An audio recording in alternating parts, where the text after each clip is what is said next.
They told you to think for yourself, but punished you every time you did. So you stopped thinking. You started copying, and you called that intelligence.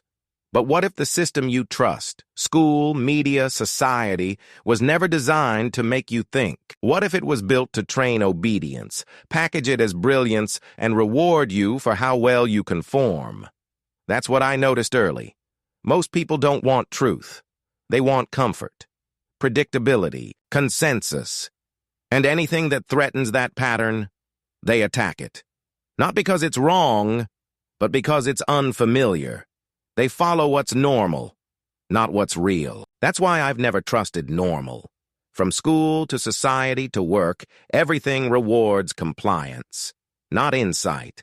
Sit still, memorize, regurgitate. They call you a good student. Show up, obey protocol, avoid hard questions. They call you professional. Mimic ideas, repeat buzzwords, laugh on cue. They call you intelligent. But thinking? Real thinking? That's not part of the system. It's not even welcomed, because thought creates friction, and friction slows the machine. So the system teaches you to prioritize harmony over truth, repetition over reason, consensus over clarity, and eventually, you stop noticing. You think you're making choices. You're just selecting presets. The scariest part is, it feels good. You get praised for thinking like everyone else, promoted, celebrated, loved. But it comes at a cost, the death of original thought. And once that dies, your life becomes performance. You react, mimic, repeat. You don't evolve. You just align. That's why most people never question the script. It gives them identity, security, direction. Elon didn't want security. He wanted truth, and truth doesn't care if it's comfortable. It just is. That's what makes Elon different. He didn't just ask different questions. He rejected the entire framework. He didn't want to be right with the crowd. He wanted to be real alone. And if you're still watching, maybe a part of you wants the same. Maybe it's time to stop executing the code. Maybe it's time to start rewriting it. Welcome to the mind of Musk. So how do you escape a system that was never built for thinking? You don't negotiate with it. You don't try to improve it. You replace it by building your own logic from the ground up.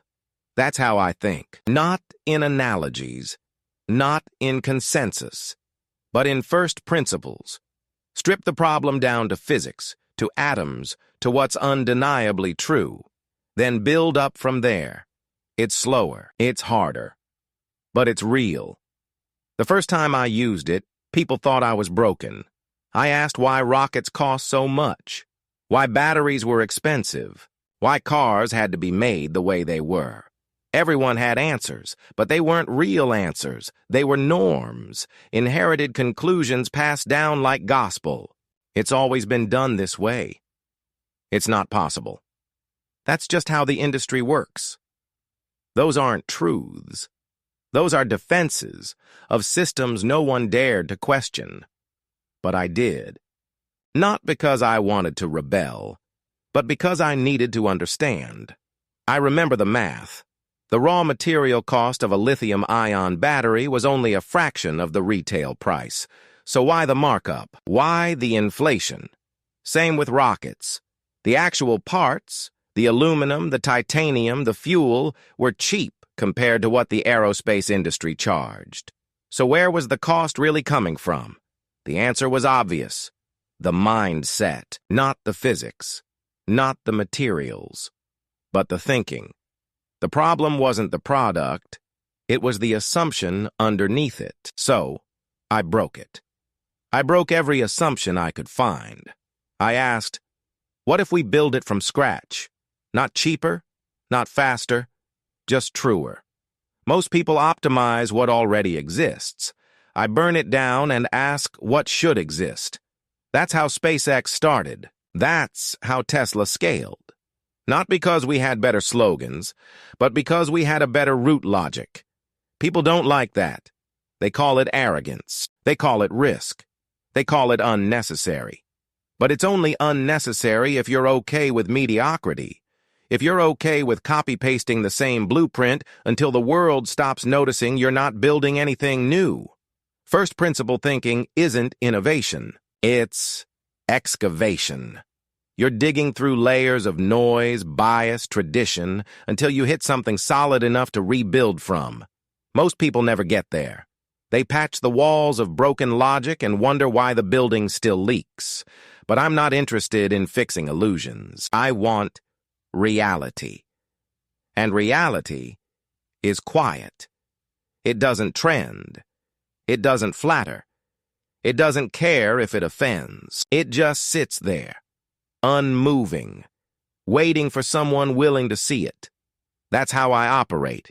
That's how you change the game. You don't tweak the rules. You rewrite them from zero, not to be different, but because the truth demands it.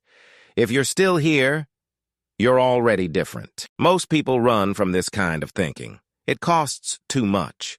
In energy, in relationships, in comfort. But if you want to think clearly, if you want to stop living on borrowed thoughts, you have to go all the way down. That's first principles. That's where reality begins. And most people, they never make it. But you're not most people. Everyone says they want the truth until it demands something from them.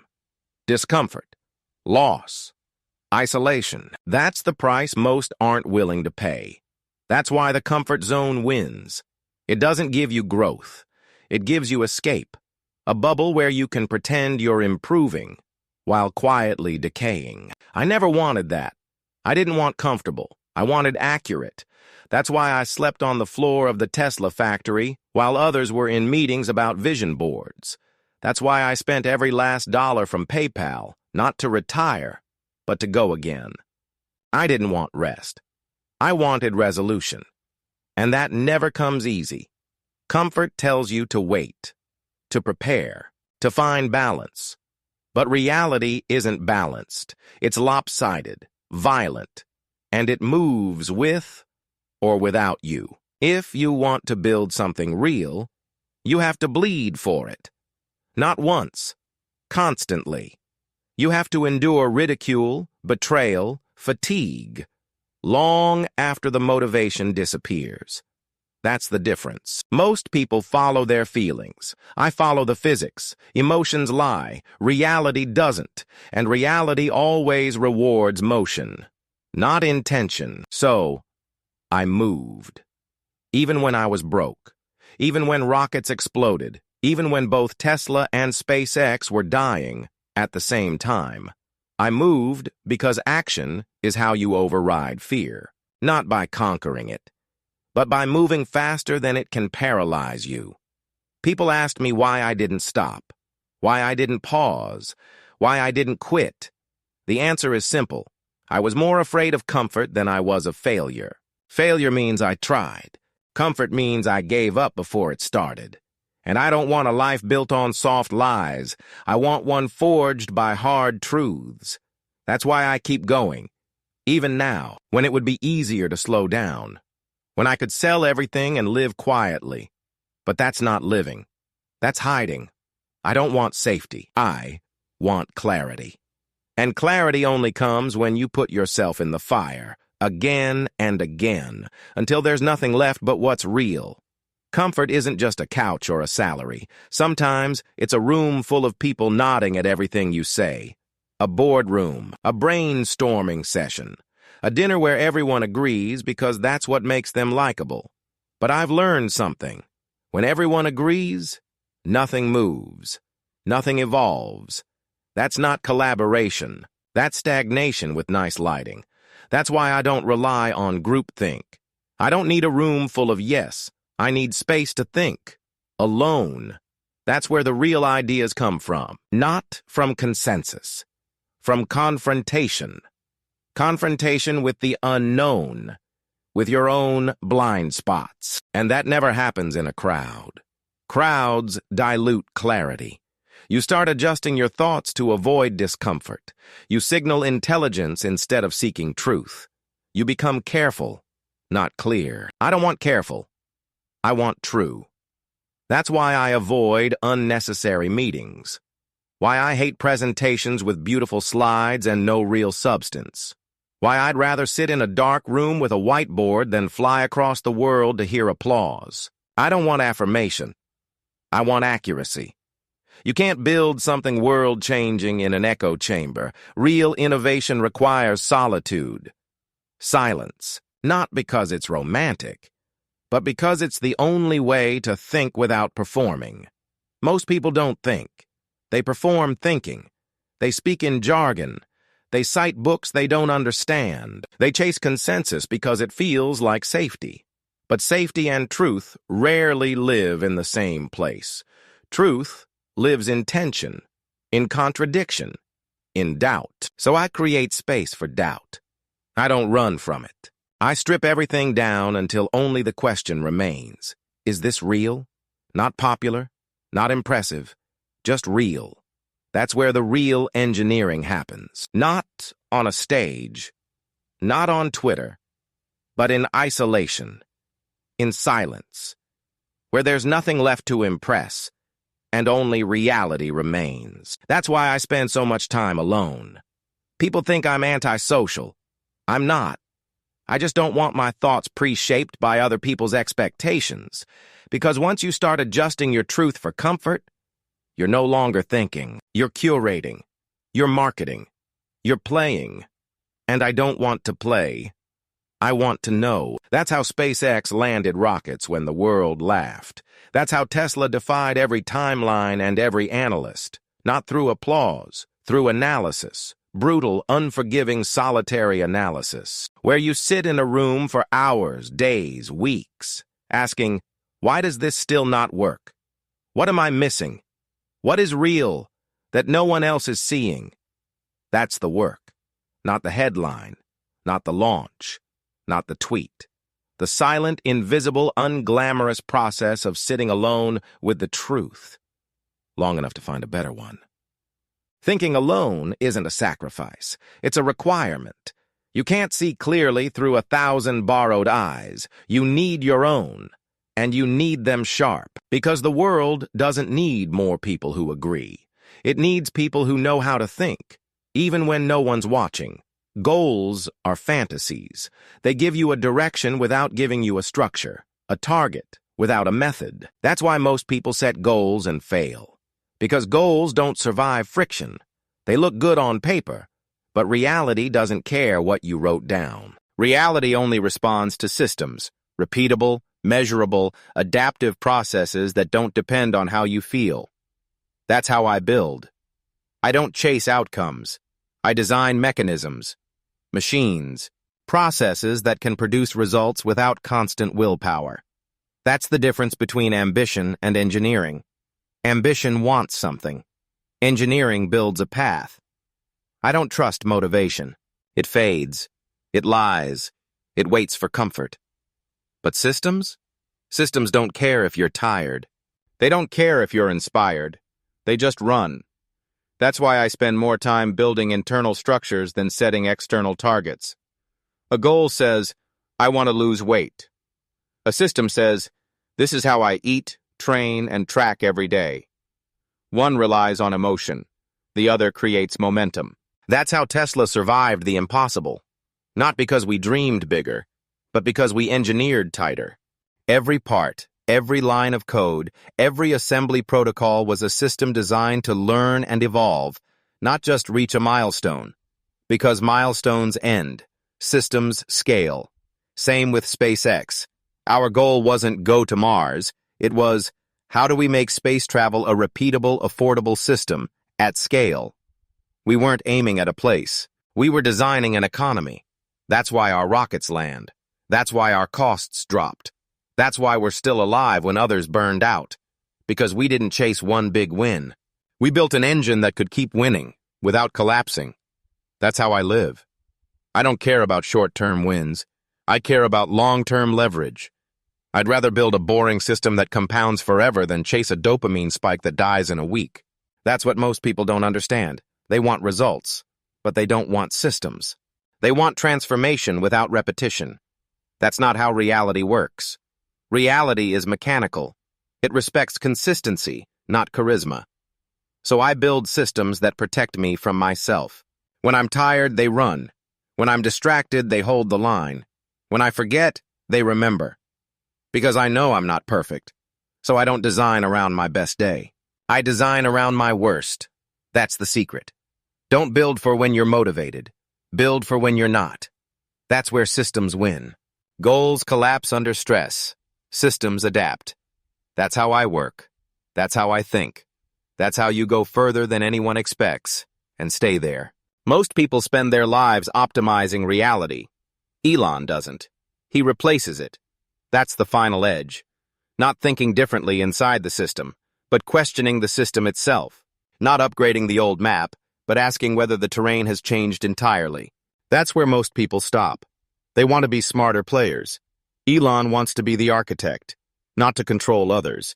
But because the system, as it stands, is broken, flawed by design, manipulated by incentives, bloated by comfort, paralyzed by fear. So he doesn't play harder. He plays deeper. While others ask how to win, he asks whether the game deserves to exist. That's why Neuralink exists. Not to fix disability. To merge mind with machine, because the bandwidth between thought and output is too slow to keep up with AI. That's why Starlink exists. Not to sell internet. To create a planetary network that makes information universally accessible, regardless of government, geography, or censorship. That's why Mars. Not to plant a flag. To create a backup civilization. Because if Earth is fragile, hope shouldn't be. Most people stop at improvement. Elon starts where improvement ends. Because improvement still assumes the old frame is worth preserving. He doesn't. He strips it. He rebuilds it. From physics, from principles, from scratch. That's why people call him unrealistic. Delusional. Dangerous. Because most people define realistic as whatever fits inside their fears. Elon doesn't. He defines it by laws of nature, not norms of society. And nature doesn't care about your budget, your feelings, or your reputation. Nature only asks, does it work? That's the question Elon lives by. Not, does it sell? Not, will they approve? But can it be done? And what must break for it to happen? That's how Tesla went from laughed at to world-changing. That's how SpaceX went from explosion to orbit. That's how AI, brain interfaces, interplanetary travel, and zero-latency internet became serious. Not because the world was ready, but because Elon didn't wait for permission. That's the final edge. Not intellect, not wealth. Will. The will to see what doesn't exist yet. The will to start when others mock. The will to suffer ridicule, doubt, exhaustion, and keep building. Elon doesn't predict the future. He forces it into existence. And that's what no one understands. They think he's chasing markets. He's rewriting paradigms. They think he's driven by ego. He's driven by math. They think he's a disruptor. He's a constructor of new foundations, not to be admired, but because he sees the cost of staying the same. And that cost is far worse than failure. The cost is irrelevance, stagnation, extinction. That's what Elon is really fighting. Not competitors, but entropy. A universe that drifts toward disorder unless someone decides to fight back. He's not waiting for collapse. He's building what comes next. Most people ask, who are you to think you can rebuild the world? Elon asks, who are we not to try? That's the final edge, and most will never touch it. You've just seen the edge. Not of Elon's mind, but of what's possible when you stop thinking like everyone else. When you break the script, when you rebuild the frame. The truth is, this isn't about Elon. It's about you. About what you could become if you stopped asking for permission, stopped waiting for certainty, and started thinking from zero. Most people won't. They'll watch this, nod in agreement, then go back to default. But you don't have to. If this sparked something, follow it. Don't let the algorithm be the only thing deciding what you think next. Subscribe to Mind of Musk if you want to go deeper, into thought patterns that don't trend, but transform. And if you're ready to push further, there's another video waiting. One that will challenge not just how you think, but why. Choose that path. Start now. Keep building.